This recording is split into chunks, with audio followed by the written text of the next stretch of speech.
क्या ऐसी चीजें हैं जिसकी वजह से कोई पर्टिकुलर आदमी है जो उसको एडिक्ट हो जाता है? मतलब जैसे अल्कोहल में है कि हर कोई अल्कोहल को एडिक्ट नहीं होता है, तो इसमें भी ऐसे कुछ है? क्योंकि हम में से बहुत सारे लोगों ने पॉर्न देखा है, लेकिन बहुत सारे लोग एडिक्ट नहीं हुए हैं, कुछ लोग एडिक्ट हो चुके हैं।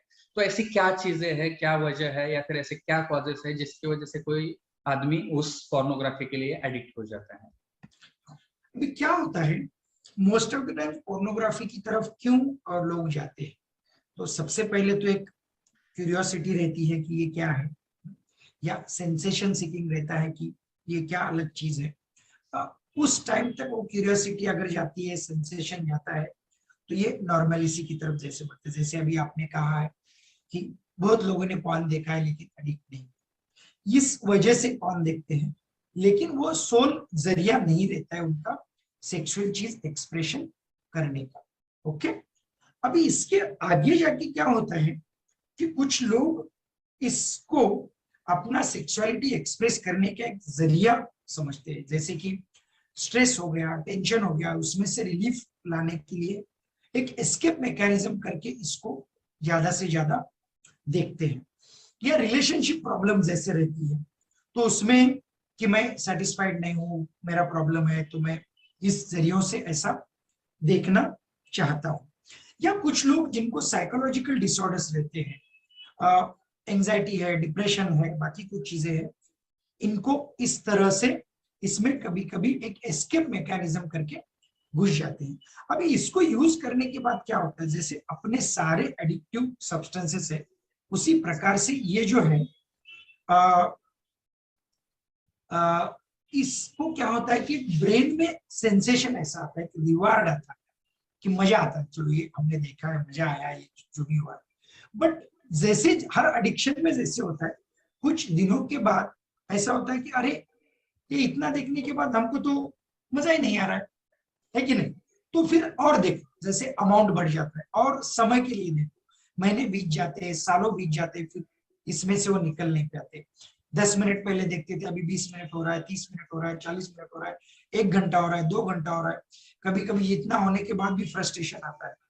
तो ऐसे बढ़ते जाता है। अभी ये जब होता है तो न्यूरोकेमिकल चेंजेस हमारे ब्रेन में आते हैं, जिसको हम बायोलॉजी ऑफ एडिक्शन ऐसे बोल सकते हैं। हाँ? अभी ये फिर एक रीजन है उसमें जाने का। और तीसरा रीजन और एक केमिकल हमारे ब्रेन में ऐसे हम बोल सकते हैं कि जिनमें ज्यादा टेस्टोस्टेरोन की मात्रा होती है, जो ज्यादा सेक्स के प्रति के होते हैं, तो ये लोग भी ज्यादा पॉर्न देखने में जा सकते हैं। कभी कभी ये पीयर इन्फ्लुएंस की वजह से होता है, मतलब हमारे दोस्तों, स्पेशली एडोलेसेंट लोगों में ये ऐसा देखते हैं कि अरे तूने नहीं देखा है, तूने क्या नहीं देखा है, तेरे को ये भी नहीं मालूम, तो ऐसा है। तो इसकी वजह से शायद लोग इसके अंदर घुसते हैं। और कभी कभी तो ऐसा एक ग्रुप में शेयर भी किया जाता है।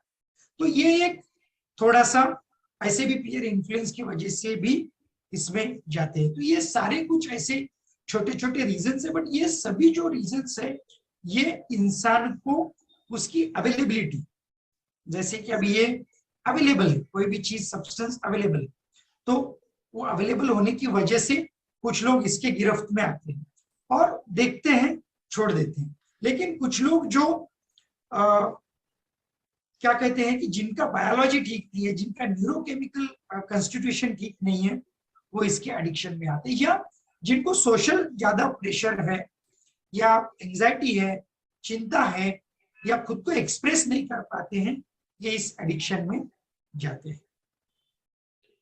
Thank you very much sir, आपने बहुत अच्छी तरह से इसके बारे में बताया है। जैसे कि आपने बोला कि रिस्क फैक्टर में जो है इजीली एक्सेसिबिलिटी, मतलब कुछ साल पहले अगर हम देखें, 10 साल पहले लोगों के हाथ में एंड्रॉयड फोन नहीं था और ये फैसिलिटीज अवेलेबल नहीं थी, इंटरनेट तो अवेलेबल ही नहीं था। तो उस टाइम पे मोस्टली बुक्स पे ये लोग कुछ लोग डिपेंड होते थे, और वो इतना इजी नहीं था कि उसको कैरी कर सके, उसको ये कर सके। लेकिन अभी जो है इजीली अवेलेबल है, thanks to internet, on the click. एक आप क्लिक कीजिए या फिर आप सिर्फ पॉर्न डाल दीजिए, आपको मतलब पूरा भंडार खुला हो जाता है। तो ये जो इजी एक्सेस है, इजी अवेलेबिलिटी है, मतलब छुपाने का जो ये है एनोनिमिटी है, तो इन सभी की वजह से मुझे लगता है ये सब रिस्क फैक्टर्स है जिसकी वजह से ये बढ़ रहा है।